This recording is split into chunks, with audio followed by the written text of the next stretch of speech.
बिस्मिल्लाहिर्रहमानिर्रहीम। आज आपने फिर देखा, ये मेरा ख्याल है 6-7वीं दफ़ा हम आ रहे हैं और अदालत के हुक्म पे आ रहे हैं। तो इन चीज़ों से ना हमारे हौसले पस्त होंगे, ना हम बेतौकीर होंगे, लेकिन इससे अदालतें बेतौकीर होती है, जमहूरियत बेतौकीर होता है। जिस तरह आप देख रहे हैं कि यहाँ पर आज अपोजिशन लीडर साहब तशरीफ़ फरमाए, साबिक़ा स्पीकर साहब है, पंजाब के असम्बली के अपोजिशन लीडर है, और हम यहाँ पर जो अपनी आवाम की भी नुमाइंदगी करते हैं और पार्लियामेंट की भी नुमाइंदगी करते हैं। लेकिन यहाँ पर कुछ लोग जो हुकूमत को लेके आने वाले, वो यही मैसेज देने की कोशिश कर रहे हैं कि एक इदारा जो है वो पार्लियामेंट से भी को नहीं मानता, अदालत को भी नहीं मानता और उसके फ़ैसलों को भी नहीं मानता। तो मैं उनको ये बताना चाहता हूँ कि आप जो भी हथकंडे आपने पहले इस्तेमाल किए, आज इस्तेमाल कर रहे हैं या आइंदा इस्तेमाल करने का आप लोगों का इरादा है, तो ये आपकी गलतफहमी है।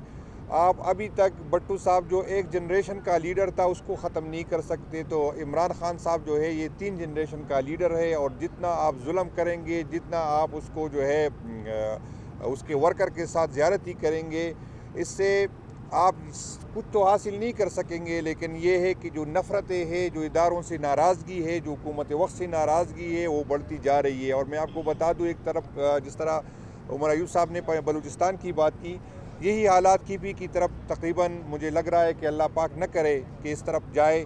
लेकिन जो रियासत ने KP के अवाम के साथ, KP के पुख्तूनों के साथ इस्लामाबाद में किया, सिर्फ PTI वर्कर के साथ नहीं, जो पुख्तून यहाँ इस्लामाबाद में रहते थे, चाहे मजदूरी के लिए आए थे, चाहे यहाँ पर रिहाइश पजीर थे, चाहे जिस मकसद के लिए आए थे, और जिनके साथ रियासत और रियासती इदारों ने जो किया, एक एक वर्कर को 7-7, 8-8 FIR में डाला गया, और जब उसकी ज़मानत हो जाती है तो मज़ीद नए FIR उस पर डाले जाते हैं। तो उसके हौसले तो पस्त नहीं होते, लेकिन ये रियासत से नाराज़गी जो है मज़ीद बढ़ जाएगी।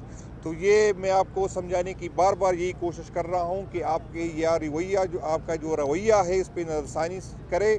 हम किसी इदारे के ख़िलाफ़ नहीं है, हम इस इदारों को ओन करते हैं। हम इदारे के किसी फ़र्द के साथ नाराज़गी हो सकती है, लेकिन हम इस इदारों को, और हम ये समझते हैं कि इदारे मजबूत होंगे तो पाकिस्तान मजबूत होगा।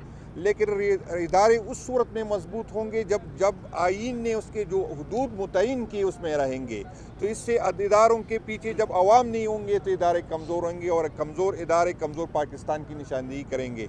अल्लाह पाक न करे अगर दोबारा इदारों ने फ़ैसला किया, हुकूमत ने फ़ैसला किया कि हम ऑपरेशन की, जिस तरह हमारी सीनियर ने पहले बात की कि हालात किस तरफ जा रहे, तो इस दफ़ा इदारों को अवाम की सपोर्ट नहीं हासिल होगी, क्योंकि अवाम और इदारों के दरमियान काफ़ी फासले बढ़ चुके हैं। तो मैं उसकी ही मेरी दरख्वास्त होगी आप लोगों से कि जो आप कर रहे हैं ये न पाकिस्तान के फ़ायदे में है, न इदारों के फ़ायदे में है, और न जमहूरियत के फ़ायदे में। शुक्रिया जी।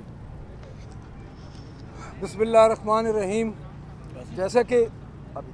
जैसा कि आप पहले अपोजिशन लीडर उमर अयूब खान साहब, फॉर्मर स्पीकर असद कैसर साहब और जुनैद अकबर ख़ान साहब ने आपको तफसील तो बता दी है, लेकिन मैं पंजाब के हवाले से ज़रूर अपराइज़ करना चाहूँगा कि अडयाला जेल चूँकि पंजाब में है, और ये एक ऐसी चीफ मिनिस्टर जो कि सिर्फ टिकटॉक पे 12.5 करोड़ आवाम का सूबा चला रही है, ये उसकी डोमेन में आता है। और मैं IG जेल खाना जात को ये मुखातिब करूँगा कि कल आपकी और मेरी बात हुई थी, और मैंने यही बात आपको की थी कि आप बेबस हैं, आप उधर कुछ नहीं कर सकते। और आज वही बात सामने आ गई कि जिस तरह हमारे अपोजिशन लीडर कौमी असम्बली उमर अयूब खान साहब ने ये बात की कि यहाँ पे इस्टेब्लिशमेंट के कर्नल बैठा है, वो अडयाला को कंट्रोल कर रहा है, और डेफिनेटली इसी तरह हो रहा है। और जहाँ जहाँ पे भी हमारे जो सीनियर्स हैं, जिन जेलों में हैं, वो इसी तरह कंट्रोल हो रही हैं। मैं अगली बात आपको ये बता दूँ कि पंजाब के हवाले से, जो पंजाब में इस वक्त फस्तायत का दौर है, इस बीबी को कोई और होश नहीं। पंजाब में इस वक्त तकरीबन 30,000 स्कूल आउटसोर्स किए जा चुके हैं, तकरीबन 150 BHUs इन्होंने प्राइवेटाइज कर दी हैं। पंजाब में तकरीबन सेहत पे इन्होंने 3.1 बजट इन्होंने इस्तेमाल किया है, 56 अरब रुपए रख के। तो मैं ये समझता हूँ कि सिवाय पाकिस्तान तहरीक इंसाफ के वर्कर्स को, रिप्रेजेंटेटिव को, और पाकिस्तान तहरीक इंसाफ के लीडर्स को और उनकी ख़वातीन के घर तोड़ने, चादर और चार दीवारी की तकद्दुस पाबाल करने के अलावा ये कुछ नहीं कर रहे पंजाब में।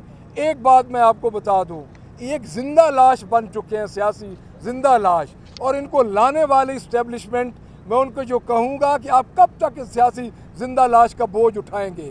اب ان سے بس کر دیں۔ اس کی وجہ یہ ہے کہ ہر سیاسی حکومت کے پیچھے ایک مورل سپورٹ ہوتی ہے، جو کہ خان صاحب نے اپنے خط میں بھی اس کا ذکر کیا ہے۔ ان کے پاس مورل سپورٹ نہیں ہے۔ آپ خان صاحب پہ، ان کی وائف پہ جتنے بیس لیس مقدمات کریں گے، ورکرز پہ جتنے بیس لیس مقدمات کریں گے، آپ ہمیں خان صاحب سے پیچھے نہیں ہٹا سکتے۔ آپ نے 13 جنوری کو ہمارا نشان چھینا، آپ نے ہمارے ورکرز کو، ہمارے پروپوزر سکینڈرز کو، ہمارے کینڈیڈیٹس کو بند کیا، آپ نے الیکشن میں وہ دھاندلی کی کہ ڈائریکٹ اسٹیبلشمنٹ کو آنا پڑا آپ کا فارم 47 بنانے کے لیے۔ اور اس کے بعد بھی اگر آپ سمجھتے ہیں کہ آپ نے آخری جو جوڈیشل کو کیا 26th امینڈمنٹ کا اور 27th امینڈمنٹ کرنے آپ جا رہے ہیں، اس کے بعد بھی آپ اگر عمران خان کو لوگوں کے دلوں سے نہیں نکال سکے تو آپ نہیں نکال سکتے۔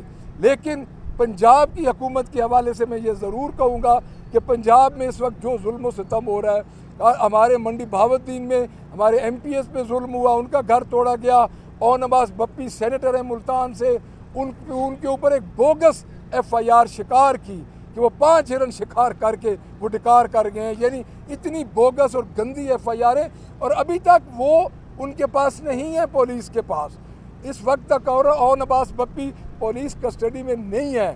تو یہ ظلم کب تک رہے گا؟ آپ کتنا ننگا ہوں گے؟ اور میں یہ سمجھتا ہوں کہ ہم ادھر آتے رہیں گے اپنے لیڈر سے ملاقات کے لیے، اور آپ کے بس میں یہی ہے کہ آپ ملاقات نہیں کرنے دیں گے، لیکن لوگوں کے دلوں سے آپ عمران خان کو نہیں نکال سکتے۔ Thank you very much. بہت شکریہ صاحب۔ اسد کیسر صاحب، یہ بتائیے گا جو اپوزیشن اتحاد آپ نے قائم کیا ہے، جس میں مولانا فضل الرحمان صاحب ابھی تک شامل نہیں ہوئے ہیں، عمران خان صاحب نے پرسوں بھی ایک پیغام غالباً بھیجا ہے کہ مولانا فضل الرحمان صاحب کے ساتھ معاملات طے کیے جائیں، ابھی تک ان کے ساتھ کیا معاملات طے پائے ہیں؟ دوسرا یہ بتائیے گا، آپ دہشت گردی کی بات کرتے ہیں، عمر ایوب صاحب نے بھی کی، ایک صوبے میں آپ کی حکومت ہے، آپ کے وزیر اعلیٰ ہر مہینے وفاق پر چڑھائی کی کوشش کرتے ہیں، وہاں پہ امن و امان خراب ہے، اس طرف جو کورم میں صورتحال کی اس سے پہلے، تو اب تو یہاں پہ جو ہے صوبائی معاملات بھی خراب ہے، تو آپ اس پر کیوں فوکس؟ نہیں، دو بات ہے۔ نمبر 1 یہ ہے کہ ایک تو آپ کی لوکل ایشوز ہوتے ہیں، وہ لوکل ایشوز کی وجہ سے تو پھر آپ کی صوبائی حکومت کی،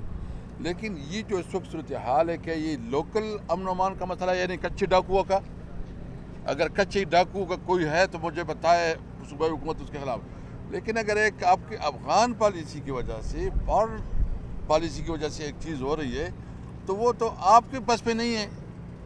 آپ دیکھ رہے ہیں کہ ہماری فوجی جوان روزانہ کے شہید ہو رہے ہیں، سارا کنٹرول بھی آپ کا ہے، تو اس لیے سمجھے، سب کو سمجھے کہ کدھر کیا پوزیشن ہے، اور جو مولانا صاحب کی ہمارے رابطے ہیں انشاءاللہ تعالی اللہ خیر کرے گا، بہت جلد جو ہے نا ہم جو ہے نا اسٹارٹر آپ کیا کہتے ہیں ڈیموکریسی کا یا نیشنل ایجنڈا ہم بنا رہے ہیں، اور وہ نیشنل ایجنڈا کے اوپر کافی